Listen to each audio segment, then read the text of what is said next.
A mulher estava amarrada ao poste como um animal. Denise quase bateu o carro quando viu. Era madrugada, a rua deserta, apenas os postes de luz iluminando a cena surreal à sua frente. Uma senhora, idosa, cabelos brancos bagunçados, amarrada com cordas grossas a um poste de sinalização, a cabeça pendendo para o lado. Imóvel. Morta? Denise pisou no freio tão forte que o cinto travou no peito. Sua filha Júlia, de apenas 5 anos, acordou assustada no banco de trás. Mãe, o que foi? Fica no carro, amor. Tranca a porta. Ela desceu, o coração batendo descompassado. A noite estava fria. O vento carregava o cheiro de chuva recente, misturado com algo mais. Abandono, solidão, crueldade. Aproximou-se devagar. A mulher estava viva, respirava, ainda que fraco. Dona, a senhora me ouve? A idosa levantou a cabeça. Os olhos, vermelhos, inchados de tanto chorar, encontraram os de Denise. E então ela falou, a voz rouca, quebrada. Foram meus filhos. Meus próprios filhos me amarraram aqui e foram embora. Denise sentiu o estômago revirar. Que tipo de monstro faz isso com a própria mãe? Por quê? Por que fariam isso? Por dinheiro. Sempre foi por dinheiro. Denise começou a desatar as cordas com mãos trêmulas, mas não fazia ideia de que estava entrando numa história que ia muito além de filhos gananciosos brigando por herança, porque aquela senhora amarrada ao poste não era quem parecia ser. E a verdade, quando finalmente viesse à tona, revelaria fortunas escondidas, traições inimagináveis e um segredo guardado por 50 anos que mudaria a vida de todos, inclusive a de Denise. Respire fundo, porque essa história vai te revirar por dentro. Denise nunca se achou heroína. Aos 33 anos, era apenas mais uma mãe solteira lutando para sobreviver. Trabalhava como faxineira em 3 casas diferentes, acordava às 4:30 da manhã, voltava para casa às 7 da noite. Ganhava 2 salários mínimos que mal pagavam aluguel, comida e a creche de Júlia. O pai da menina desapareceu quando descobriu a gravidez. Disse que não estava nos planos dele ter filho. Denise nunca mais teve notícias. Morava num bairro simples de Ribeirão das Flores, cidade do interior de São Paulo. Nada acontecia ali. Vida pacata, rotina massacrante, mas previsível. Até aquela madrugada de quinta-feira. Denise voltava da casa da patroa que morava no bairro Nobre. Tinha ficado até mais tarde organizando uma festa. Júlia dormia no banco de trás. A rua estava deserta. E então viu a cena mais chocante que já testemunhara. Uma idosa amarrada a um poste, sozinha, abandonada, como lixo. Denise podia ter passado direto, podia ter fingido que não viu, podia ter pensado, não é problema meu. Mas não fez isso. Parou, desceu, ajudou. E essa decisão, esse único momento de compaixão, desencadearia uma série de eventos que não só salvaria a vida daquela senhora, mas transformaria completamente a dela também. Porque às vezes a gente cruza o caminho de alguém, não por acaso. Mas por destino. Mas antes de começar, me conta, de qual cidade você está assistindo? Comenta aqui embaixo. E se ainda não é inscrita no canal, clica naquele botão vermelho agora, porque essa história tem reviravoltas que você não vai acreditar. Eu prometo que cada minuto vai valer a pena. Agora sim, vamos ao que interessa. As cordas estavam tão apertadas que deixaram marcas vermelhas e roxas nos pulsos da senhora. Denise puxava com força, mas os nós eram complexos, bem feitos. Quem amarrou sabia o que estava fazendo. Queria que ela não conseguisse se soltar sozinha. Calma, calma, já tiro a senhora daqui. A idosa tremia. Do frio? Do choque? Denise não sabia, mas o corpo magro balançava como folha ao vento. Tem quanto tempo que a senhora está aqui? Não sei. Horas. Muitas horas. A voz saía fraca. Eles vieram de noite, depois do jantar. Disseram que íamos dar um passeio, mas me trouxeram aqui. Ela começou a chorar de novo. Denise sentiu a garganta apertar. Finalmente o último nó cedeu. A senhora quase desabou. Denise a segurou a tempo. Eu te peguei. Consegue ficar em pé? Acho que sim. Mas quando tentou dar um passo, as pernas bambearam. Denise a amparou, passou o braço magro pelos próprios ombros. Vem, vou te levar para o hospital. Não, por favor, não. A senhora agarrou o braço de Denise com força surpreendente. Se me levar para o hospital, eles vão descobrir, vão voltar, vão terminar o que começaram. Quem são eles? Seus filhos? A senhora assentiu, as lágrimas correndo livres agora. Valentim e Esther, meus únicos filhos. E eles me odeiam. Me odeiam porque não conseguem meu dinheiro. Denise ajudou ela até o carro.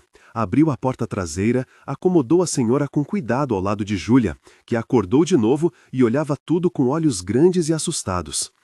Mãe, quem é a vovó? É uma amiga, amor. Ela vai ficar com a gente um pouquinho. Denise entrou no carro, ligou o aquecedor. Pegou um casaco do banco da frente, colocou sobre os ombros da senhora. Como a senhora se chama? Olga. Olga Ventura. Dona Olga, se não quer hospital, eu te levo para minha casa. Não é grande, não é bonita, mas é segura. E a senhora pode dormir, se recuperar, e amanhã a gente vê o que fazer. Olga olhou para Denise com uma mistura de desconfiança e esperança. Por que você está me ajudando? Nem me conhece. Porque é o certo, e porque ninguém merece o que fizeram com a senhora. Olga ficou em silêncio por um longo momento. Então começou. Meu marido morreu há 6 meses. Empresário, bem-sucedido. Deixou uma herança considerável, dividida entre mim e os 2 filhos. Ela tomou mais um gole de chá. Só que eu tenho usado minha parte para ajudar uma ONG, Instituto Esperança. Trabalha com crianças carentes.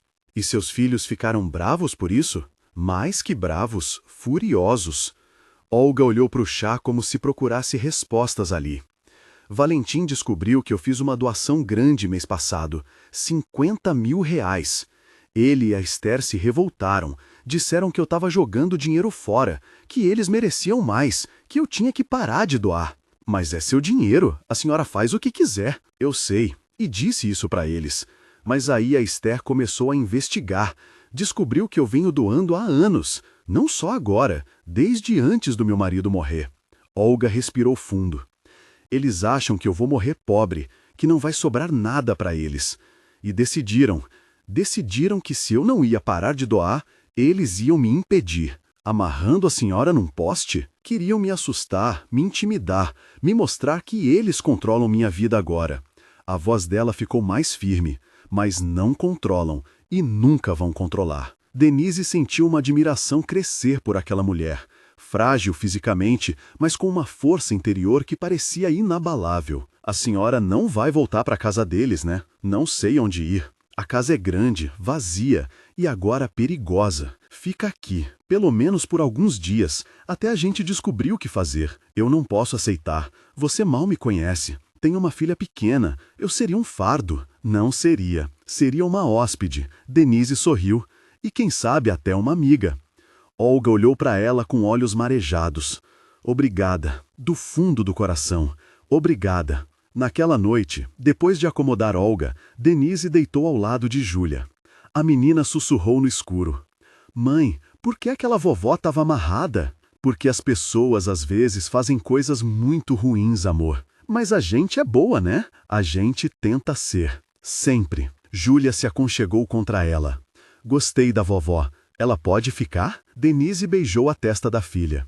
Por enquanto, sim. Mas, enquanto tentava dormir, uma pergunta martelava na cabeça. O que os filhos de Olga fariam quando descobrissem que a mãe tinha desaparecido? Viriam procurar? Denunciariam o próprio crime? Ou fariam pior? E Denise, que achava que estava apenas ajudando uma idosa em perigo, não fazia ideia de que estava entrando numa teia de mentiras, ganância e segredos que ia muito além do que imaginava. Porque Olga Ventura não era apenas uma senhora rica sendo extorquida pelos filhos. Ela era algo muito maior, muito mais importante e muito mais rica do que qualquer um, inclusive os próprios filhos, jamais sonhara. Denise acordou com cheiro de café e pão torrado. Estranhou. Ela nunca fazia café da manhã elaborado, Normalmente era só café preto e pão com margarina, correndo para não atrasar. Levantou, foi até a cozinha. Olga estava lá, preparando ovos mexidos. A mesa posta com tudo que Denise tinha na geladeira organizado de forma bonita. Bom dia. Espero que não se importe. Achei que podia fazer o café para agradecer. Denise ficou sem palavras. Dona Olga, a senhora não precisava. Precisava sim, e me sinto melhor fazendo algo. Ficar parada me deixa nervosa. Elas tomaram café juntas. Júlia comia os ovos com gosto, balançando as perninhas na cadeira. Tia Olga, você sabe fazer bolo? Sei. Por quê? Porque eu nunca comi bolo de verdade, só aqueles de mercado. Olga olhou para Denise, que ficou vermelha de verguilha. É que bolo de verdade é caro, ingredientes, sabe? Então hoje a gente faz um. Olga sorriu. Que tal? Júlia gritou de alegria. E Denise sentiu algo estranho no peito, uma sensação que não experimentava há muito tempo. Pertencimento. Como se aquela casa, de repente, tivesse virado um lar de verdade.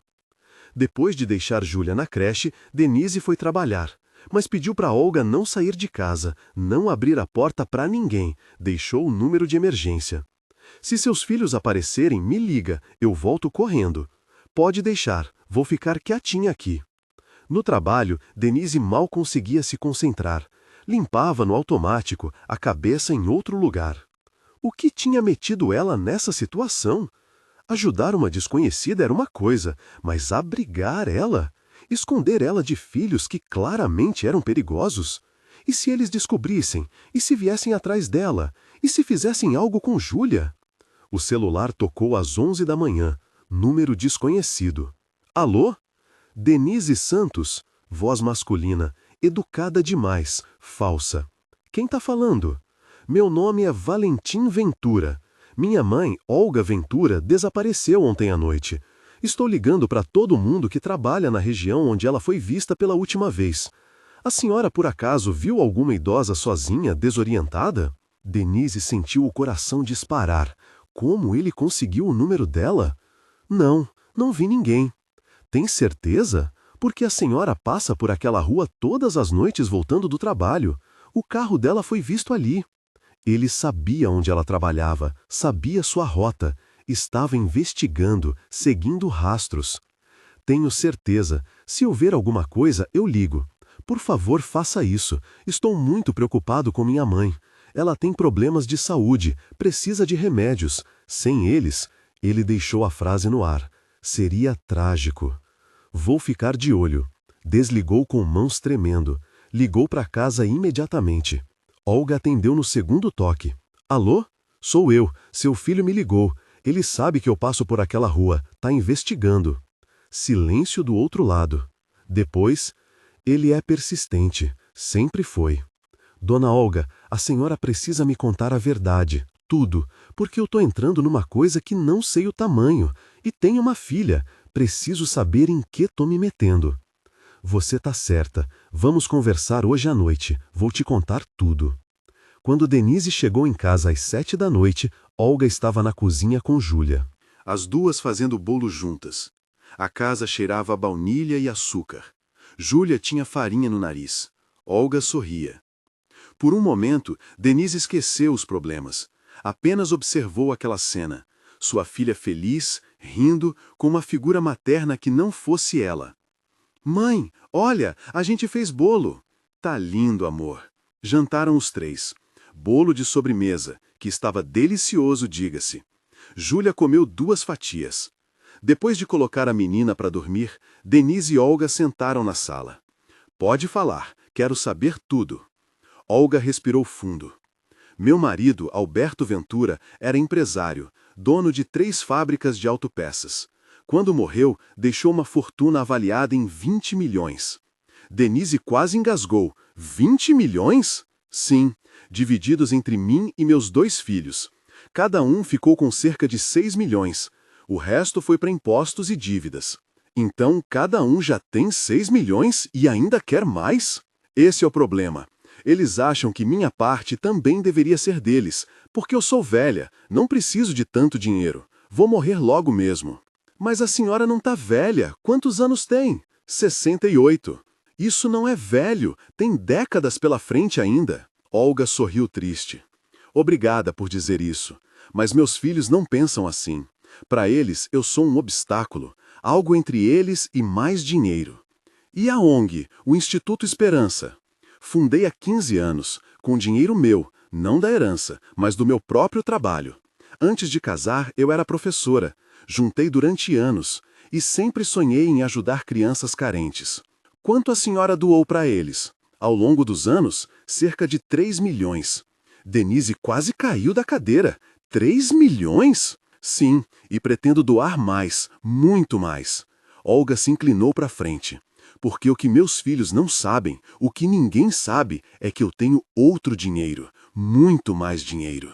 Como assim? Meu pai morreu quando eu tinha 20 anos. Deixou uma herança para mim, mas com uma condição. Eu só poderia acessar quando completasse 65 anos. Até lá, o dinheiro ficaria investido, crescendo. E quanto era? 2 milhões, na época, há 48 anos atrás. Olga sorriu. Investido corretamente, crescendo, reinvestido, hoje vale 80 milhões. Denise sentiu o mundo girar. 80 milhões? Sim, e ninguém sabe. Nem meus filhos, nem meu falecido marido sabia. Era meu segredo, minha segurança, caso algo desse errado. E deu. Olga suspirou. Completei 65 anos há 3 anos. Acessei o dinheiro e desde então venho usando para fazer bem, doando para o instituto, ajudando gente, construindo orfanatos, pagando bolsas de estudo. E seus filhos acham que a senhora está ficando pobre? Exatamente. Acham que estou jogando dinheiro fora, que não vai sobrar nada, e ficaram desesperados. Denise encostou no sofá, tentando processar. Então, a senhora é milionária, de verdade. Sou. E quero usar esse dinheiro para fazer diferença, não para criar filhos gananciosos que só se importam com quanto vão herdar. Mas e agora? Eles sabem que a senhora sumiu. Vão procurar, vão achar. Eu sei. Olga pegou a mão de Denise. E por isso preciso da sua ajuda. Preciso recuperar minha vida, provar que meus filhos são perigosos e garantir que eles nunca mais possam me machucar. Como? Tenho um plano, mas preciso de alguém que confie em mim, alguém corajosa, alguém boa. Olga olhou diretamente nos olhos dela. Alguém como você. E naquele momento, Denise entendeu que não estava apenas ajudando uma idosa. Estava prestes a entrar numa guerra contra 2 pessoas sem escrúpulos, e que o próximo movimento definiria tudo. Você quer que eu faça o quê? Denise olhava para Olga como se ela tivesse enlouquecido. Preciso que você me ajude a conseguir provas contra meus filhos. Provas de que eles te amarraram no poste? Isso, e de que planejam fazer pior. Dona Olga, com todo respeito, isso é trabalho para a polícia, não para uma faxineira. A polícia não vai acreditar em mim. Olga se levantou, começou a andar pela sala. Vou chegar lá e dizer o quê? Meus filhos me amarraram num poste. Eles vão negar, vão dizer que sou senil, que tenho demência, vão apresentar laudos médicos falsos, vão me internar. Mas, Denise, você não conhece meus filhos. Valentim é advogado, dos melhores, tem contatos em todo lugar. Esther é psicóloga, sabe exatamente como manipular situações assim. Eles já pensaram em tudo. Denise sentou, a cabeça nas mãos. Então, o que a senhora quer? Quero que você vá até minha casa, finja ser alguém do serviço social, ou uma enfermeira contratada, qualquer coisa. Entre lá, plante microfones, grave conversas, consiga provas. Isso é ilegal? É, mas também é ilegal amarrar uma idosa num poste e abandonar ela para morrer. Denise ficou em silêncio. Olga estava certa, mas isso não tornava o plano menos assustador. E se eu for pega? E se eles descobrirem? Vou te pagar 50 mil reais, mais todas as despesas. E se algo der errado, garanto que você e Júlia estarão seguras. Tenho recursos para isso. 50 mil reais. Era mais dinheiro do que Denise ganhava em 2 anos trabalhando. Poderia pagar dívidas, tirar Júlia daquela creche vagabunda, comprar um carro que não quebrasse toda semana. Mas valia o risco? Preciso pensar. Claro, pensa, mas decide rápido, porque meus filhos estão procurando, e quanto mais tempo eu fico aqui, mais perigoso fica, para mim e para você. Denise ficou a noite em claro. 50 mil reais. Podia mudar tudo, dar um futuro melhor para Júlia. Mas e se desse errado? E se fosse presa? E se algo acontecesse com ela e Júlia ficasse órfã? De manhã, tomou uma decisão. Eu vou fazer. Olga sorriu. Tem certeza? Não, mas vou fazer assim mesmo. Pela Júlia e por você. Você já se inscreveu no canal? Porque agora a história fica ainda mais intensa. O plano era simples, ou pelo menos parecia. Olga ligaria para Valentim dizendo que estava bem, mas confusa, que tinha passado mal e ficado desorientada, Que não lembrava direito o que aconteceu. Isso faria ele baixar a guarda, achar que ela realmente estava senil. Enquanto isso, Denise iria até a casa deles como enfermeira particular contratada por Olga para cuidar dela após o episódio. Eles vão aceitar isso? Vão, porque querem me vigiar de perto, ver se realmente estou perdendo a cabeça.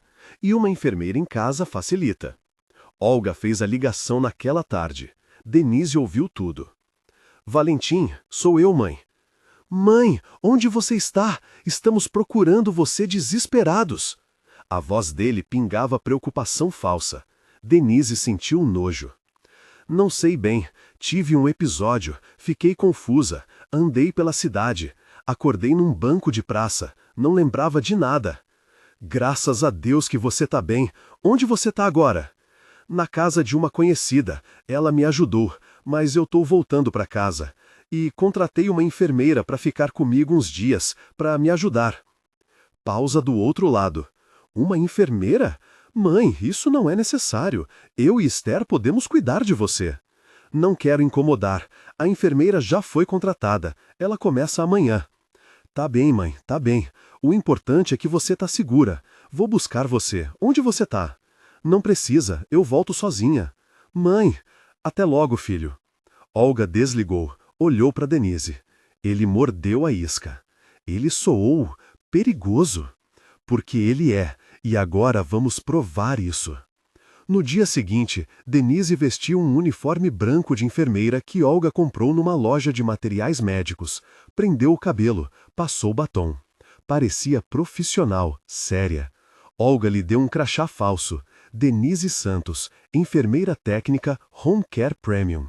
Também deu 3 microfones minúsculos, menores que um botão. Coloca um na sala, um no escritório de Valentim e um na cozinha. São lugares onde eles conversam mais. E como eu ligo isso? Só apertar o botão. Eles têm bateria para 5 dias e transmitem direto para o meu celular. Tecnologia de espionagem cara. Olga realmente tinha recursos. E se eles me revistarem? Não vão querer parecer hostis. Vão te receber bem, fingir que são preocupados. Mas fica esperta, principalmente com a Esther. Ela é mais inteligente que Valentim. Denise respirou fundo. Vamos fazer isso então. A casa dos Ventura era enorme, um sobrado branco no melhor bairro da cidade. Jardim impecável, 2 carros na garagem, um Mercedes e um BMW. Denise tocou a campainha. Uma mulher abriu. Uns 45 anos, cabelo liso e preto, roupa de marca, sorriso falso. Esther. Você deve ser a enfermeira, Denise, certo? Isso, prazer. Entre. Minha mãe tá no quarto. Passou mal de novo essa manhã. Denise entrou. A casa era ainda mais bonita por dentro. Móveis caros, quadros nas paredes, piso de mármore. E lá, sentada numa poltrona, estava Olga.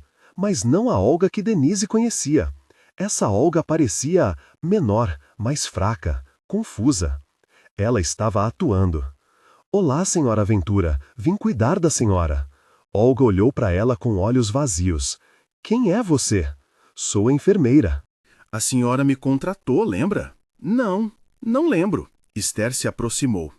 Ela tem tido muitos episódios assim. Esquecimento, confusão.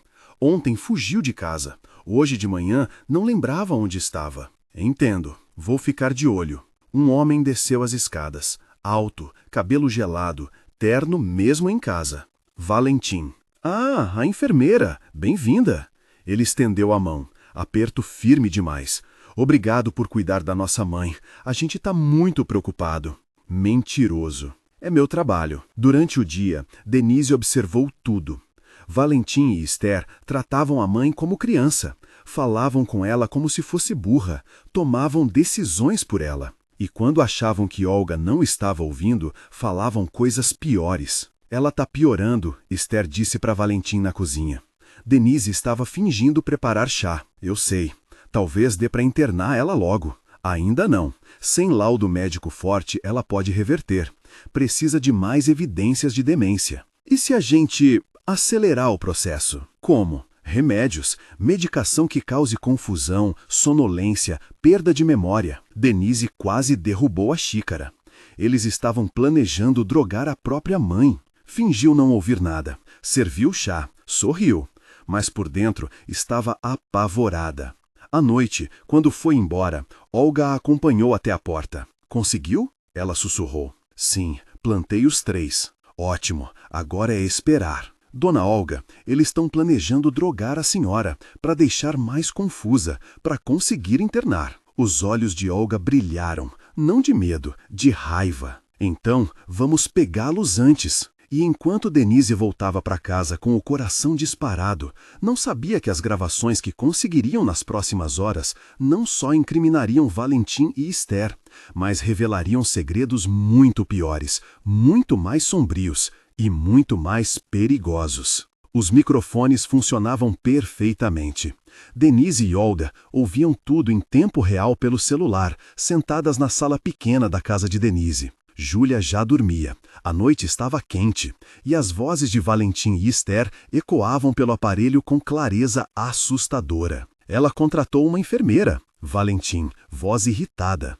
Não pediu nossa opinião, só contratou, porque ainda tem algum controle. Esther, calma, calculista. Mas não por muito tempo. Você conseguiu os remédios? Consegui. Benzodiazepínicos. Vou misturar na comida dela. Pequenas doses, o suficiente para deixar confusa, mas não o suficiente para levantar suspeitas. Denise olhou para Olga. A senhora estava pálida. Eles realmente vão fazer isso. Eu avisei. Meus filhos não têm limites. A gravação continuou.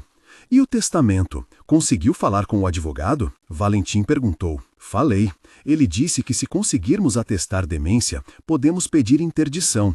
Aí, a gente assume o controle total das finanças dela. E aí podemos parar essas doações ridículas para o Instituto Esperança. Exatamente. E dividir o resto entre nós. Silêncio. Depois, Esther falou de novo. Você acha que ela tem mais dinheiro escondido? Como assim? Sei lá. Ela doa muito. Muito mesmo. Para alguém que só tem 6 milhões, ela está gastando como se tivesse mais. Você acha que papai deixou dinheiro escondido para ela? Talvez. Ou ela tem outra fonte de renda. Precisamos investigar. Valentim riu. Um riso frio. Se ela tem, vai ser nosso também. Tudo vai ser nosso. A gravação ficou em silêncio por alguns minutos. Sons de louça. Eles deviam estar na cozinha. Então Esther falou de novo, mais baixo dessa vez. Você se arrepende do que a gente fez com ela? Pausa longa. Denise e Olga prenderam a respiração. Não, Valentim, sem hesitação. Ela mereceu. Se não fosse aquela mulher passando e tirando ela de lá, teria resolvido o nosso problema. Você acha que ela ia morrer lá? Talvez, de frio ou ataque cardíaco. Ou alguém podia ter feito algo pior. Ele riu de novo. Deixar ela amarrada no poste foi genial. Se algo acontecesse, ninguém ia suspeitar de nós. Olga cobriu a boca, lágrimas escorrendo silenciosas. Denise segurou a mão dela. A gente tem eles agora. Isso é confissão, isso é prova. Ainda não é suficiente. Palavra deles contra a minha. Podem alegar que é montagem. Então o que a gente faz? Espera mais, grava mais, e quando tivermos evidência irrefutável, a gente age. Nos dias seguintes, Denise continuou a casa dos Ventura. Mantinha a farsa, cuidava de Olga, fingia não ouvir as conversas. E as gravações só pioravam. Valentim e Esther discutindo como dividir os bens da mãe. planejando vender a casa dela e investir o dinheiro, rindo de como ela estava senil e patética. Era revoltante, nojento, mas Denise continuava, porque precisava de mais. Uma tarde, enquanto Olga fingia dormir no quarto, Denise ouviu algo diferente. Valentim estava no escritório, ao telefone. Sim, doutor. Preciso de um laudo atestando demência senil avançada. Como assim precisa examinar ela? Não pode fazer baseado no que eu descrevo? Entendo. Quanto custa para você fazer sem exame?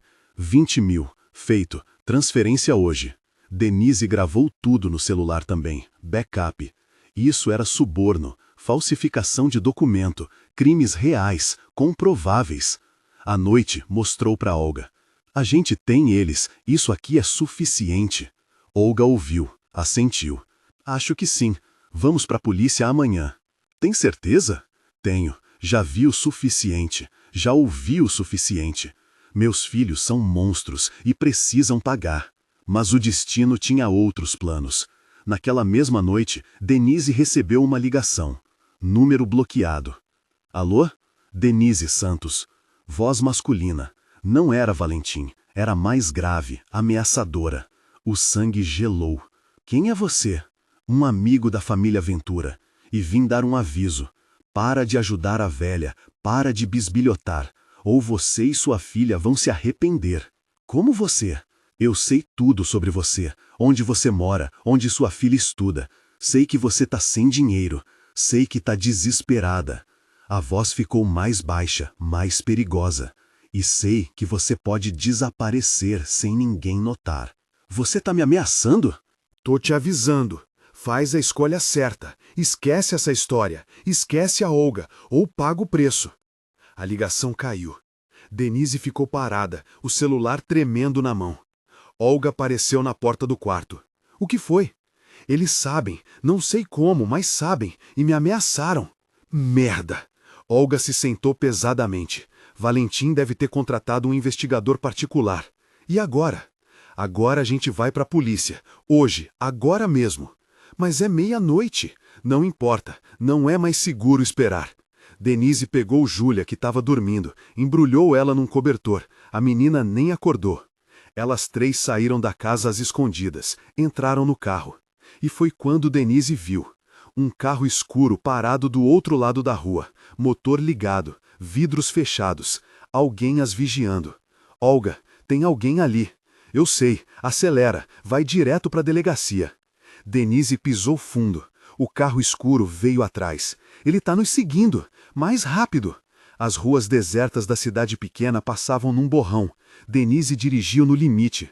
Júlia acordou, começou a chorar assustada. Mãe, o que está acontecendo? Tá tudo bem, amor, só um passeio. Mentira, nada estava bem. O carro escuro se aproximava, mais perto, mais perto. Bateu na traseira delas. Denise quase perdeu o controle, virou o volante, o carro derrapou, voltou para a pista. Ele está tentando nos tirar da estrada, Olga gritou. Eu sei. Outro impacto, mais forte dessa vez. Júlia gritava, Denise tentava manter o carro na pista. E então, milagre. Luzes azuis e vermelhas à frente. Uma viatura policial vindo na direção contrária. O carro escuro freou, deu meia volta, fugiu. A viatura parou, um policial desceu. Tá tudo bem? O que aconteceu? Denise mal conseguia falar. Ele tentou nos tirar da pista. Quem? Não sei, um carro escuro, nos seguindo, nos atacando. O policial olhou ao redor, não havia sinal do carro.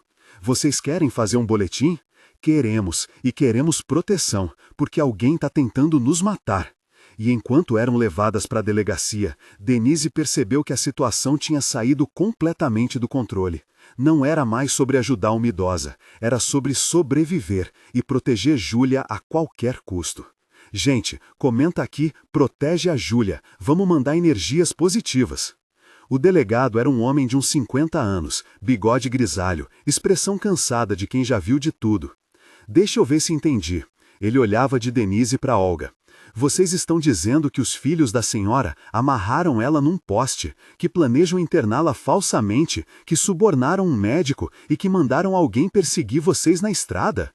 Sim, Denise colocou o celular na mesa. E eu tenho provas, gravações. O delegado ouviu todas as conversas, todas as confissões, o suborno ao médico, os planos de drogar a Olga. Quando terminou, ele recostou na cadeira. Isso é sério, eu sei. Mas também é complicado.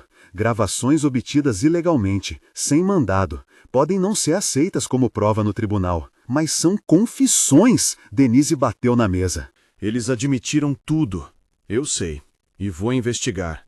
Mas preciso fazer isso do jeito certo, com mandados, com advogados, com processo legal. E enquanto isso a gente faz o quê?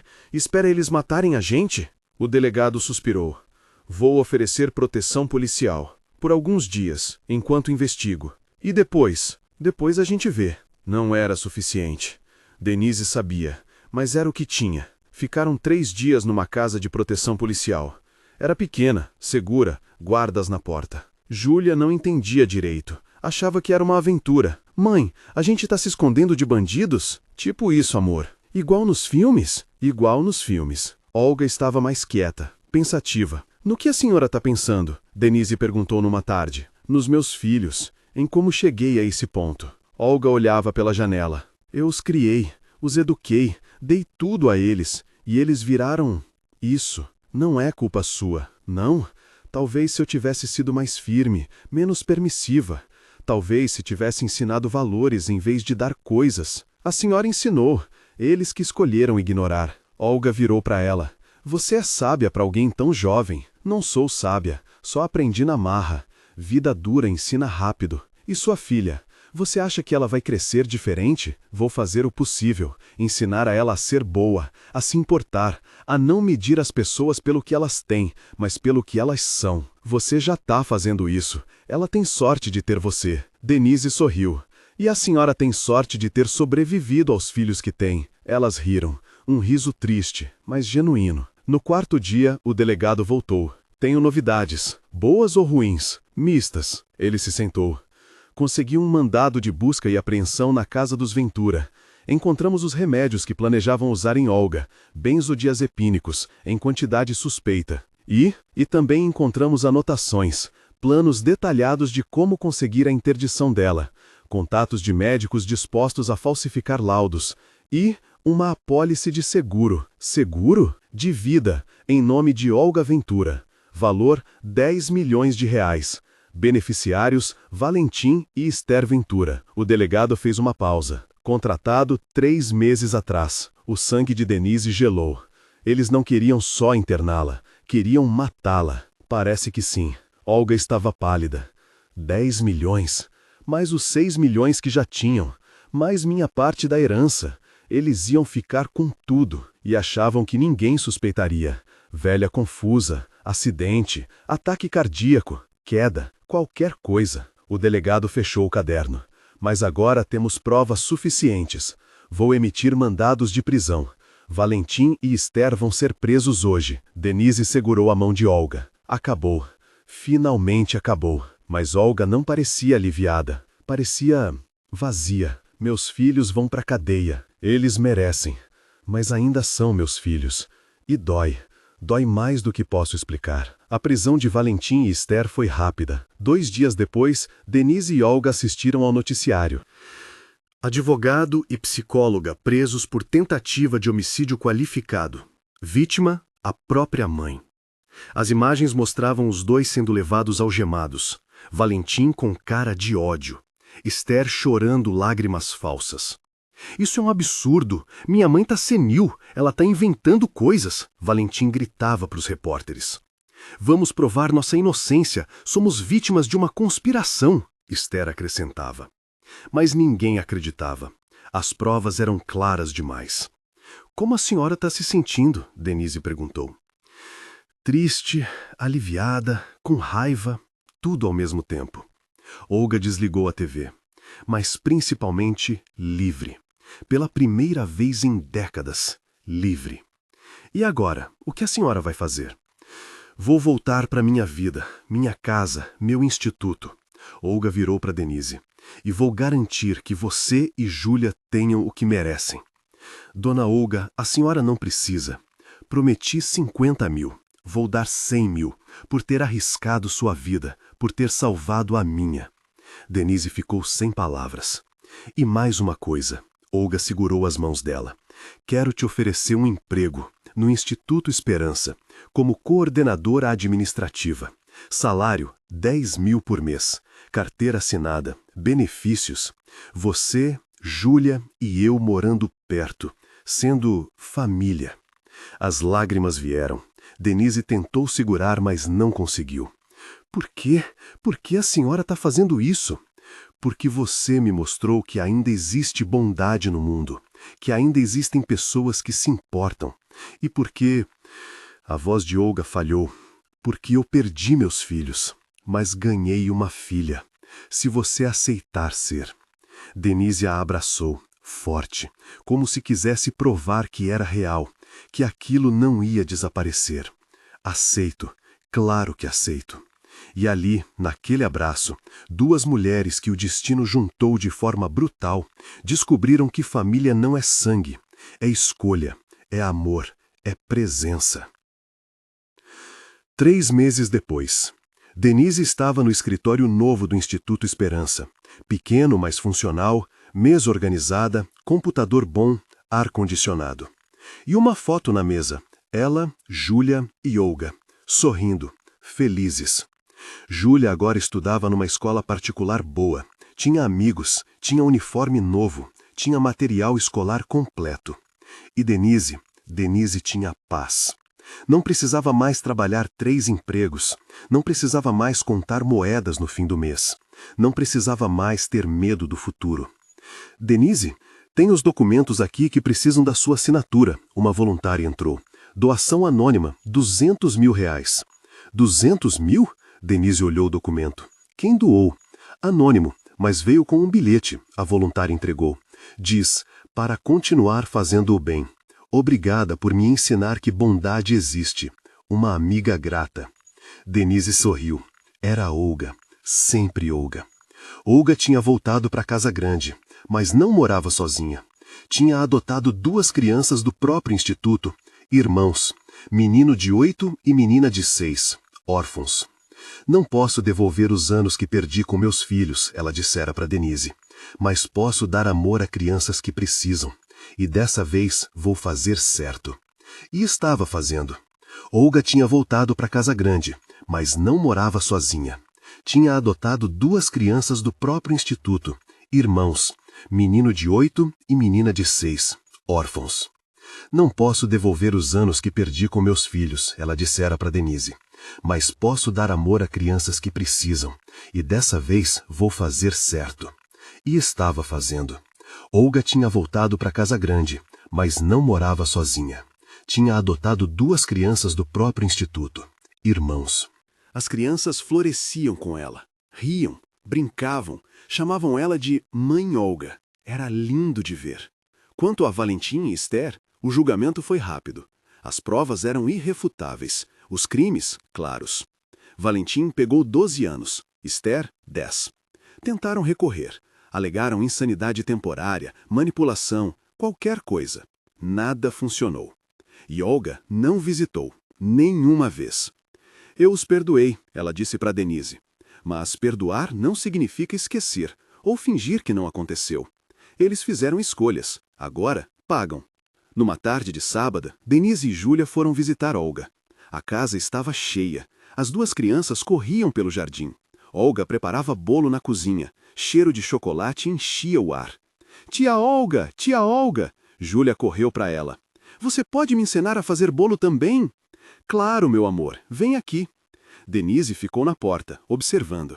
Júlia, Olga e as 2 crianças adotadas, todos juntos, rindo, brincando, sendo família. Uma família estranha, não convencional, mas real.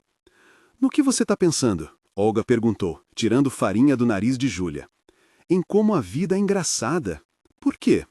Há 3 meses eu era faxineira quebrada, lutando para sobreviver.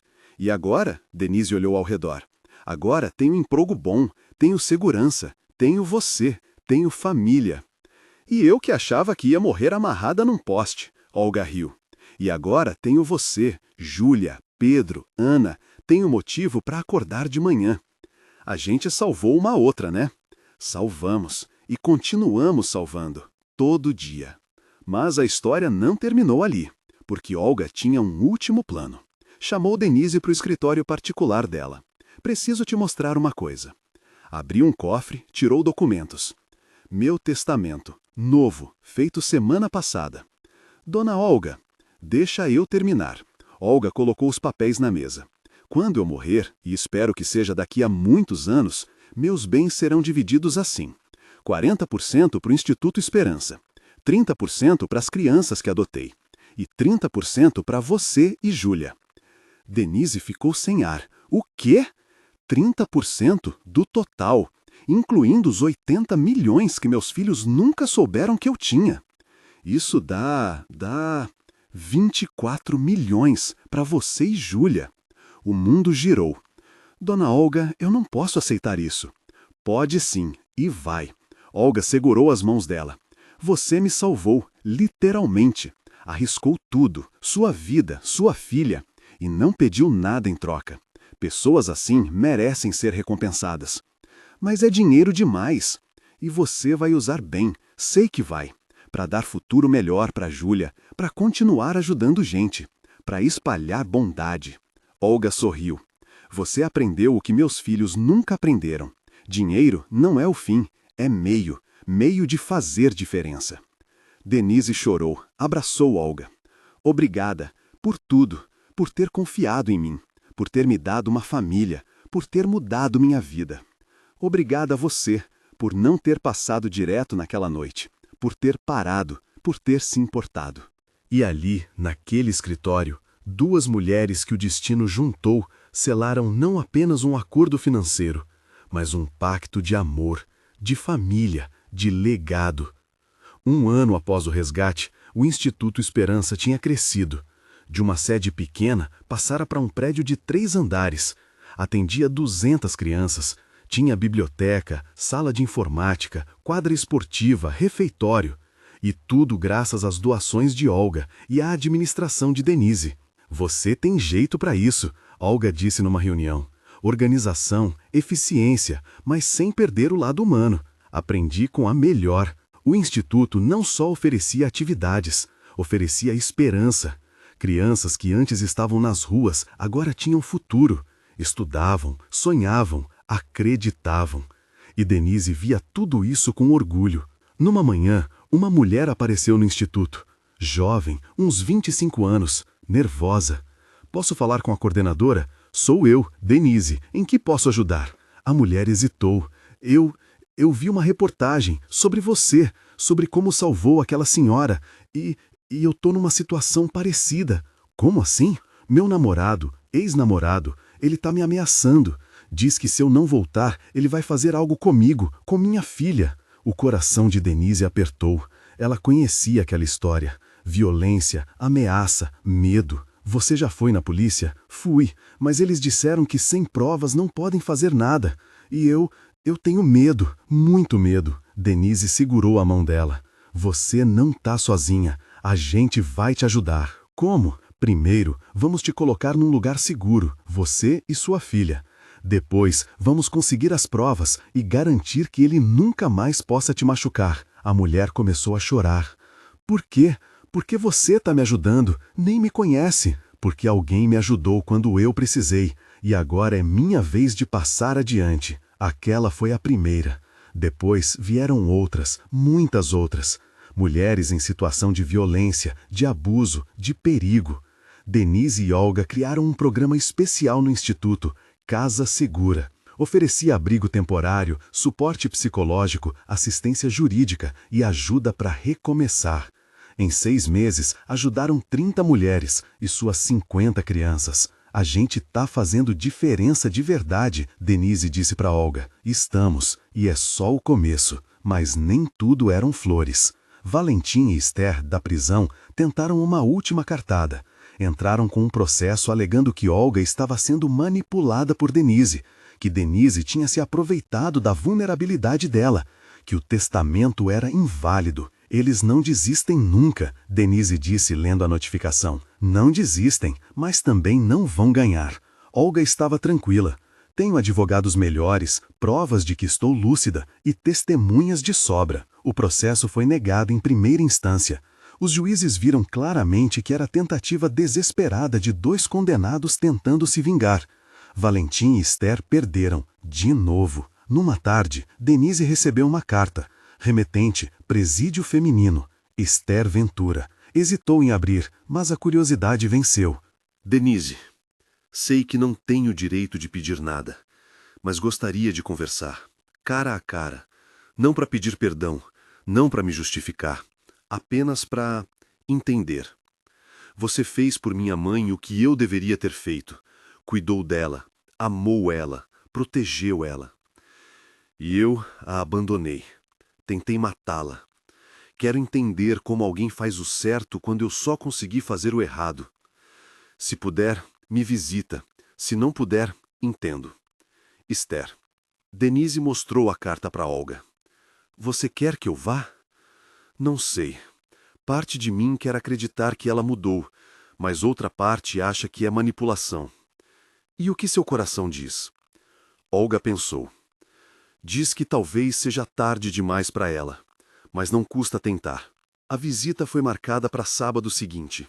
Denise entrou no presídio com o estômago embrulhado. Nunca tinha estado num lugar assim. Esther estava diferente. Cabelo preso simples, sem maquiagem, olheiras profundas. Parecia 10 anos mais velha. Você veio. Vim. Sentaram separadas por vidro. Falavam por telefone. Por que pediu para me ver? Porque preciso entender.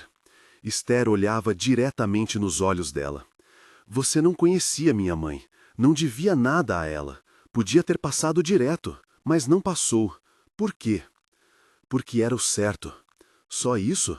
Era o certo? Só isso. Às vezes não precisa de razão complicada. Só precisa de humanidade. Esther ficou em silêncio por um longo momento. Eu perdi isso. Humanidade. Fui consumida por ganância, por inveja, por raiva. E agora perdi tudo. Minha mãe, minha liberdade, minha vida. Você ainda tem tempo. Pode mudar. Pode se tornar pessoa melhor. Você acha? Acho. Se quiser. Se realmente quiser. Esther limpou uma lágrima. Eu quero, mas não sei como. Começa pedindo perdão, de verdade. Não para conseguir algo, mas porque é o certo. E se minha mãe não me perdoar? Ela pode não perdoar, e está no direito dela. Mas você ainda pode mudar. Por você, não por ela. A visita terminou. Denise saiu se sentindo estranha. Não feliz, não triste. Apenas esperançosa. Talvez Esther mudasse. Talvez não. Mas pelo menos tinha chance. E às vezes, chance é tudo que a gente precisa para recomeçar. 2 anos após o resgate, Júlia tinha 7 anos agora. Estudava bem, tinha amigas, sonhava em ser médica. Por que médica? Denise perguntou. Para ajudar a gente, igual você e vovó Olga ajudam. O coração de Denise derreteu. Você vai ser médica incrível. O Instituto Esperança estava maior que nunca. 3 unidades agora. Uma na cidade, 2 em cidades vizinhas. Atendiam 500 crianças. Ofereciam educação, esporte, cultura, alimentação. E tudo coordenado por Denise. Você criou algo lindo, Olga disse numa reunião anual de balanço. Nós criamos, juntas. Sim, juntas. Olga sorriu. E quero expandir mais. Mais? A gente já está em 3 cidades? Quero 10, 20. Quero que esse modelo se espalhe, que outras pessoas vejam e copiem, que vire movimento. Isso vai precisar de muito dinheiro. Eu tenho, e vou usar, todo centavo, até o último.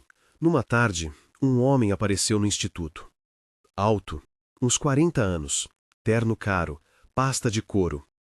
Posso falar com Olga Ventura? Quem é o senhor? Advogado dela, Henrique Costa. Preciso falar sobre assunto urgente. Denise levou ele até o escritório de Olga. Henrique, o que te traz aqui? Tenho notícias. Sobre Valentim e Esther. O que eles aprontaram agora?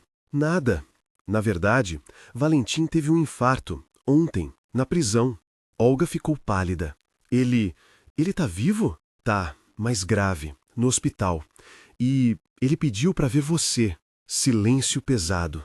Ele quer me ver? Depois de tudo? Diz que tem algo importante para dizer, antes que seja tarde. Olga olhou para Denise. O que você acha? Acho que é escolha sua. Mas se fosse eu, iria. Para fechar ciclo, para ouvir o que ele tem a dizer. Olga assentiu devagar. Vou. O hospital tinha cheiro de desinfetante e doença.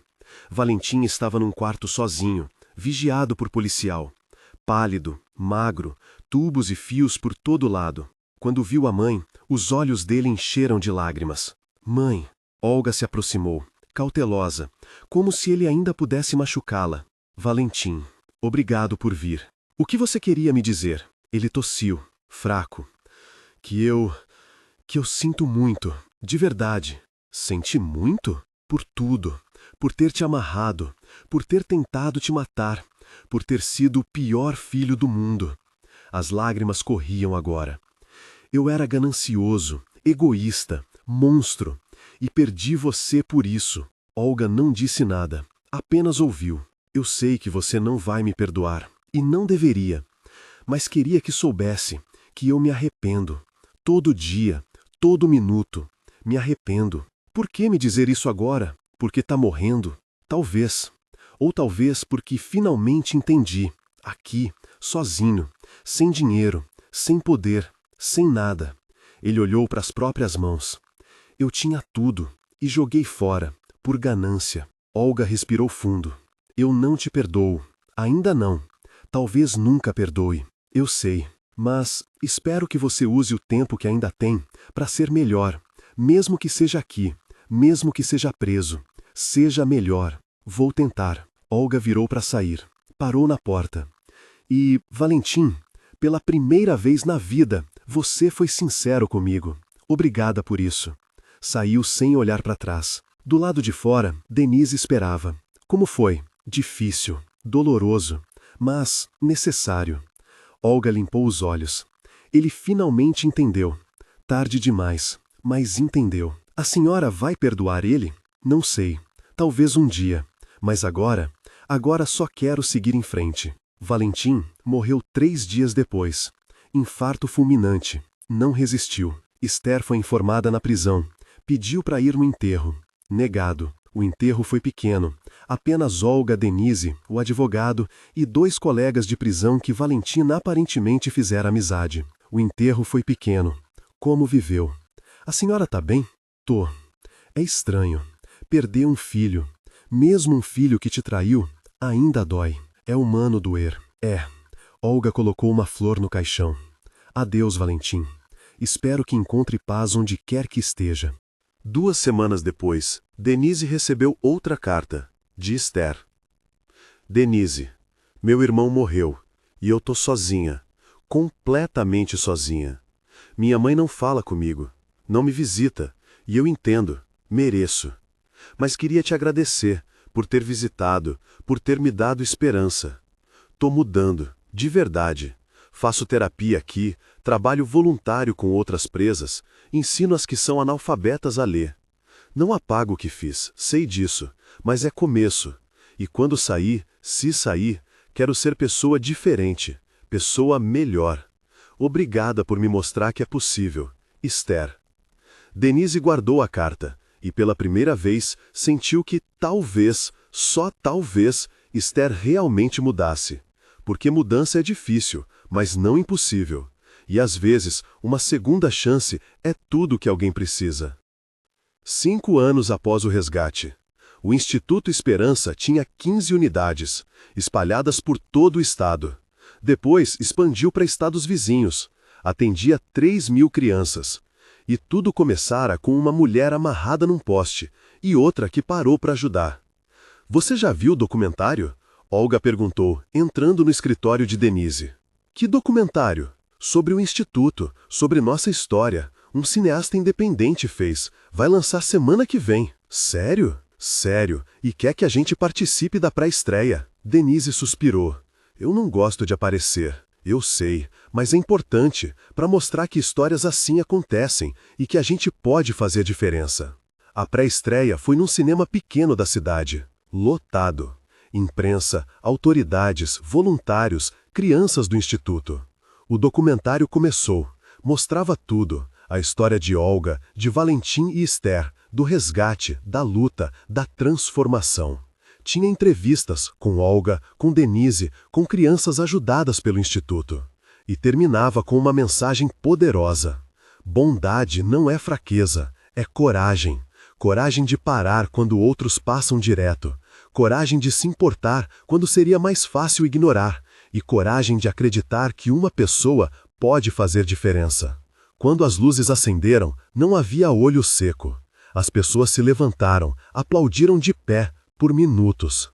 Denise olhou para Júlia, agora com 10 anos, sentada ao lado dela. Mãe, você é famosa. Não sou famosa, só fiz o certo.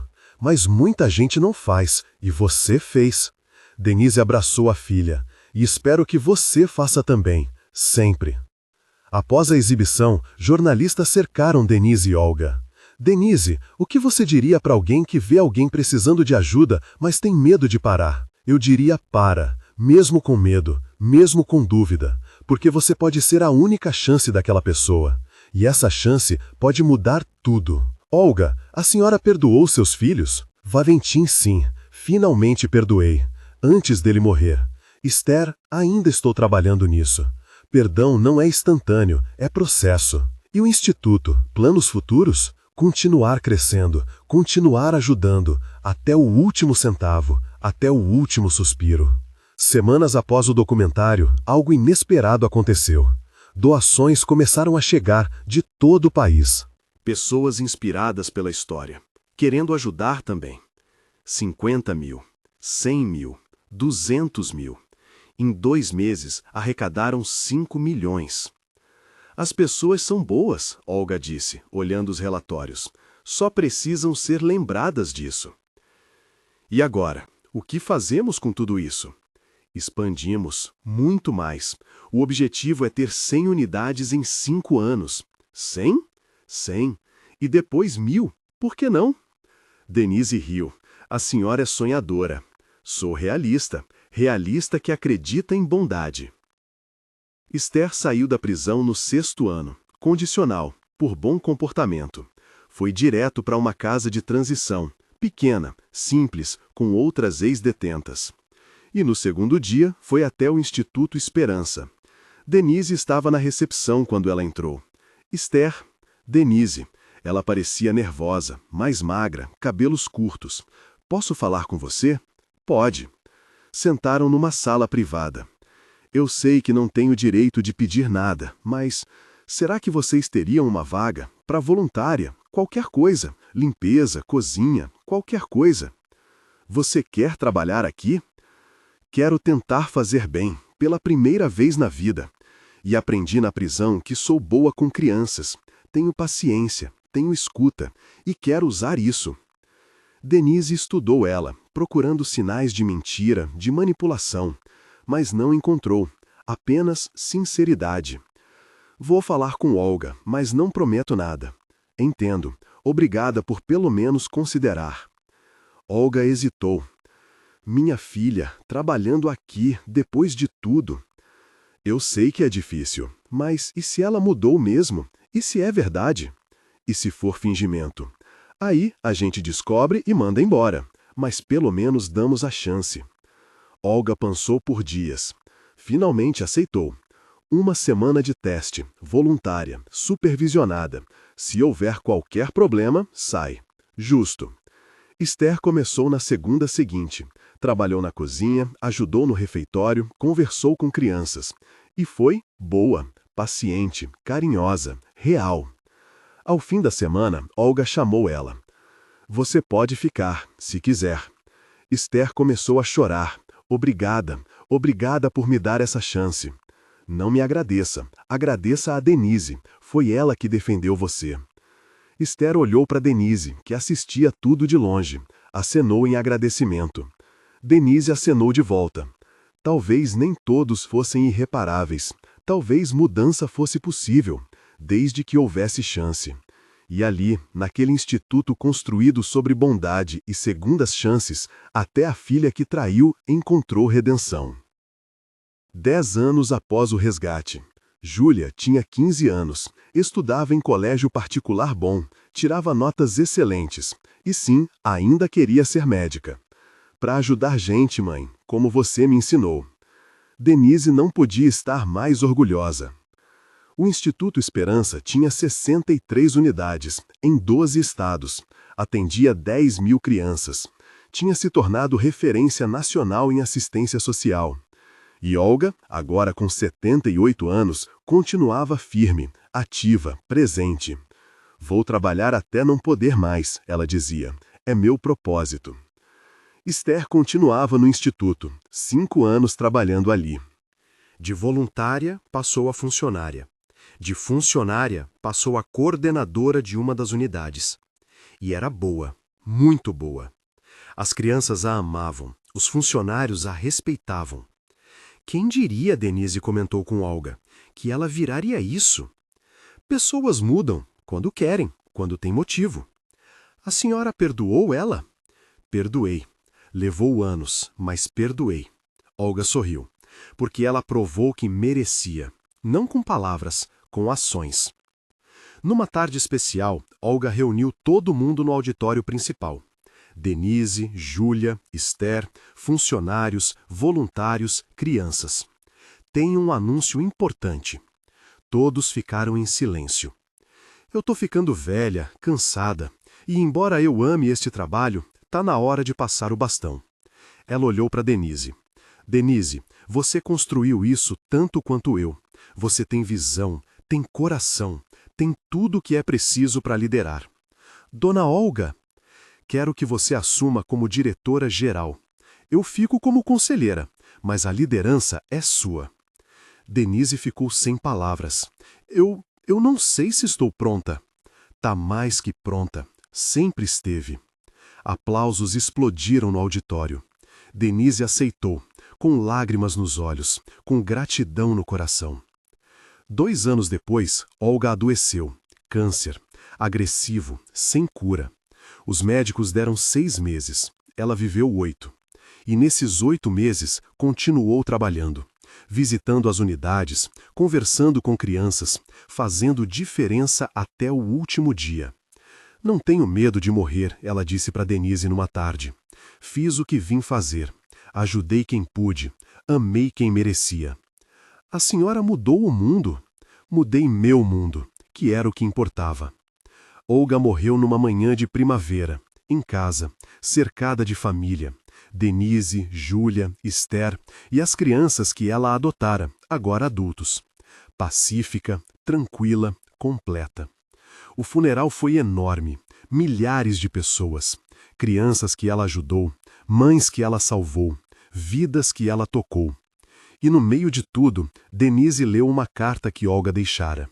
Queridos, se estão ouvindo isso, significa que parti. E tá tudo bem. Vivi 80 anos. 50 foram difíceis. 10 foram terríveis. Mas os últimos 20 foram os melhores da minha vida. Por causa de vocês, por causa do Instituto, por causa da certeza de que fiz diferença. Denise, obrigada por ter parado naquela noite, por ter salvado não apenas minha vida, mas meu propósito. Júlia, continue sendo essa pessoa linda. O mundo precisa de gente como você. Esther, obrigada por ter provado que mudança é possível e por ter se tornado a filha que eu sempre quis. E para todos que estão aí, continuem ajudando, continuem sendo bons, porque bondade não morre, se multiplica. Até breve. De alguma forma, de algum lugar. Com amor, Olga. Não havia olho seco. Após o funeral, Denise e Esther ficaram no cemitério, sozinhas, olhando a lápide. Ela salvou a gente, né? Esther disse. Salvou, das formas mais inesperadas. Você acha que ela me perdoou mesmo? De verdade? Acho. Ela não mentia. Se disse que perdoou, perdoou. Esther limpou os olhos. Vou sentir falta dela. Eu também. Ficaram ali em silêncio. Duas mulheres que começaram como inimigas, que se tornaram algo parecido com irmãs. Denise? Obrigada por ter me dado segunda chance, quando eu não merecia. Todo mundo merece segunda chance, se tiver coragem de aproveitar. 10 anos depois da morte de Olga, o Instituto Esperança tinha 120 unidades, presente em todos os estados do Brasil. Atendia 50.000 crianças. E tudo começara com uma mulher amarrada num poste. Júlia, agora com 25 anos e recém-formada em medicina, voltou. Mãe, quero trabalhar no instituto. Atendimento médico para as crianças. Mesmo? Você podia trabalhar em hospital grande, ganhar bem mais. Não é sobre dinheiro, é sobre propósito. Você me ensinou isso. Denise abraçou a filha. Vovó Olga estaria orgulhosa. Eu sei, e quero honrar ela, e você. Naquela noite, Denise ficou na varanda, olhando as estrelas, pensando em tudo, em como sua vida tinha mudado, de faxineira sem esperança a diretora de uma das maiores ONGs do país, em como Olga transformara não apenas sua vida, mas milhares de outras, e em como um único ato, parar para ajudar uma desconhecida, desencadeara tudo isso. Obrigada, Olga, ela sussurrou para o céu, por tudo, por ter confiado em mim, por ter me ensinado que bondade vale a pena. E embora não houvesse resposta, Denise sentiu, no vento, no silêncio, na paz. Olga estava ali, de alguma forma, sorrindo, orgulhosa, porque legados não morrem, continuam, através de pessoas, através de ações, através de amor que se multiplica. Fim. 20 anos depois. Júlia tinha 45 anos agora. Era diretora médica do Instituto Esperança. Casada, 2 filhos, e continuava o legado. Denise, aos 73, finalmente se aposentara, mas continuava visitando as unidades, conversando com crianças, sendo presença. Esther, aos 85, ainda era voluntária, mais devagar, mais cansada, mais presente. E juntas elas haviam transformado o Instituto num império de bondade. 200 unidades, 100.000 crianças atendidas por ano. Modelo copiado por outros países. Prêmios internacionais. Reconhecimento mundial. Tudo porque uma mulher parou numa noite e decidiu ajudar. Numa cerimônia de 20 anos do Instituto, um jornalista perguntou para Denise: "Qual o segredo? Como vocês conseguiram isso?" Denise sorriu. "Não tem segredo, só bondade e persistência, e acreditar que uma pessoa pode fazer diferença." E pode, sempre pode. Naquela noite, Denise voltou para o cemitério. Visitou o túmulo de Olga, como fazia todo ano no aniversário da morte dela. Colocou flores, sentou na grama, conversou. "Olá, velha amiga. Vim contar novidades. O instituto tá maior que nunca. Júlia tá incrível. Esther tá bem. E eu tô grata por tudo." O vento balançou as árvores, como se respondesse: "Você salvou minha vida, Olga, e eu passei essa salvação adiante, para milhares, e eles vão passar para milhões, e seu legado nunca vai morrer." Ficou ali até o sol se pôr, em paz, completa, porque ela sabia que tinha feito diferença, que tinha honrado o presente que Olga lhe dera, e que quando chegasse sua hora, deixaria o mundo melhor do que encontrou. E no fim, não é isso que todos queremos? Fazer diferença, ser lembrados, deixar legado. Olga conseguiu, Denise conseguiu, e você também pode. Basta parar, basta se importar, basta agir. E assim termina a história de Denise, Olga, Júlia e Esther.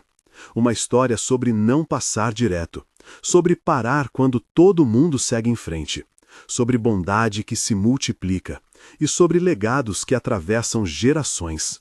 Se essa história tocou seu coração, curta este vídeo. Sua curtida ajuda a mensagem a alcançar mais pessoas. Compartilhe com aquela amiga que precisa acreditar que bondade ainda existe. Se inscreve no canal e ativa o sininho para mais histórias inspiradoras. Comente: "Eu não vou passar direto", e faça essa promessa. Lembra, você nunca sabe quando um único ato de bondade pode mudar não apenas uma vida, mas gerações inteiras. Porque bondade não é fraqueza, é coragem, e coragem transforma o mundo. Até a próxima história, e que você tenha coragem de parar quando outros passam direto.